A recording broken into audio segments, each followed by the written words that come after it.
Allez, bonjour à tous, donc je me suis échappé de Montluçon et je suis à côté de Saint-Martinien. Et à Saint-Martinien, comme vous le savez maintenant, il y a un centre équestre. Et cette année, on a eu des pépites, des champions de France individuels et par équipe. Donc on va rencontrer donc Édouard qui va tout nous expliquer. C'est une belle réussite cette année, donc des trophées et encore des trophées. C'est ça, de très beaux championnats cette année, une belle réussite pour le club. 3 équipes qui ont été médaillées, 2 équipes en poney, une équipe en championnat club. Donc c'est 2 championnats différents. On a une équipe à Shetland, donc les petits poneys qui ont été champions de France en A1, avec Célia, Lola, Roméo et Manon, ils ne sont pas tous là. Et après, on a une équipe en poney, donc des plus grands, qui sont aussi champions de France, avec Diego, qui c'est qu'on avait d'autres, Léa et Ninon. Ensuite, on avait une équipe en club, qui était vice-championne de France, avec Sandy, Marine, Anne-Cerise et Pauline. Voilà, donc ça fait des beaux résultats. À côté de ça, on a eu Léna qui a fini 5e, Lilou qui a eu une belle performance aussi sur une grosse épreuve. Donc les championnats cette année ont été très bons. On finit 18e club de France sur plus de 1200 engagés. Ça a donné quoi ces championnats de France? C'était compliqué, c'était sympathique, c'était fou?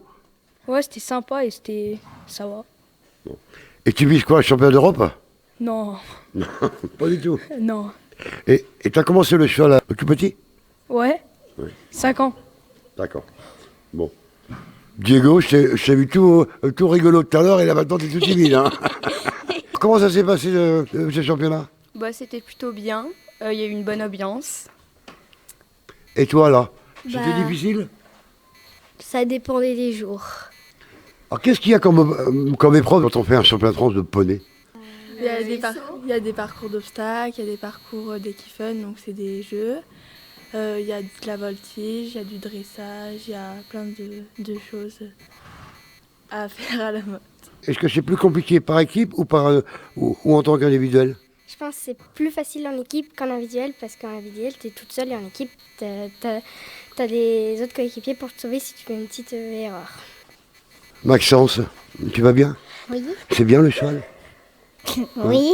Tu n'es pas champion de France, toi? Non. Mais tu vas le devenir, tu vas voir, tu vas le devenir. Je te sens bien, moi. C'est Maxence qui ira aux JO, pas vous.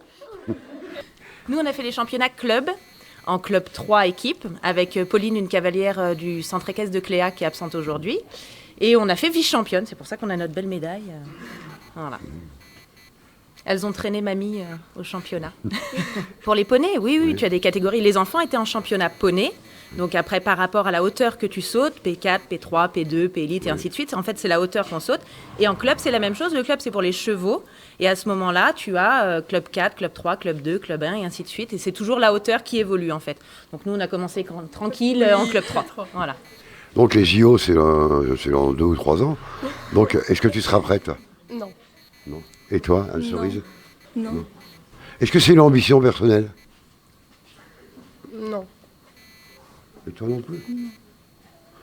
Et pour le club, ce serait top d'avoir quelqu'un issu du club qui soit aux JO. C'est énormément de travail, énormément d'investissement, tant pour le cavalier que pour les parents, pour le coach. C'est pas du tout les mêmes saisons de concours que ce qu'on fait là aujourd'hui. Aujourd'hui, on se fait énormément plaisir sur nos concours, sur le circuit qu'on peut faire. On fait beaucoup de TDA, donc c'est quand même des concours qui sont d'un autre niveau et on s'éclate comme ça. Les championnats d'Europe, c'est pour les forts. Hein. Nous, on fait ça pour le plaisir. La place de l'abord. Si vous avez une bonne impulsion, c'est-à-dire votre cheval vous emmène, vous faites un beau virage reine extérieur, il y a la poussée, vous arrivez devant votre saut, ça peut être long ou près, votre cheval va aller sauter sans problème, d'accord? Donc ne vous focalisez plus sur les places d'abord, montez vos chevaux, ok? Donc au trot, vous commencez à les replier un peu, à gauche, à droite, petit trot pour l'instant, c'est parti. C'est une fédération française d'équitation, toutes les compétitions qui se passent sont répertoriées par la fédération. Voilà, il n'y a pas de 2 championnats différents, il n'y a pas du FOLEP, il n'y a pas de choses comme ça.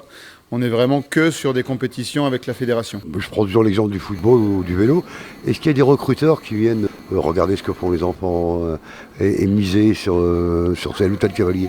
Alors sur les grosses compétitions, on a effectivement des recruteurs qui viennent pour sélectionner les équipes de France poney, qui vont ensuite justement faire les championnats d'Europe. Mais là, on est sur des niveaux supérieurs. Donc pour nous, on n'a pas de recruteurs qui viennent regarder. Voilà. C'est essentiellement pour le plaisir des enfants. Alors, on propose des cours, on propose des pensions pour chevaux, bon, pas mal de compétitions, côté loisirs aussi sans problème. Sur le site, entre l'élevage et les chevaux en général, on doit être à 75-80 chevaux actuellement, 75. Au niveau licencié, on doit être autour de 120 licenciés pratiquant sur l'équitation, avec une moitié qui pratique la compétition. Est-ce qu'il y a encore une possibilité, si les enfants souhaitent venir encore en cours d'année s'inscrire? Il n'y a pas de souci. Tout le monde est le bienvenu et il reste encore de la place, donc il n'y a pas de problème. Il ne faut pas hésiter à venir nous voir et à prendre les renseignements.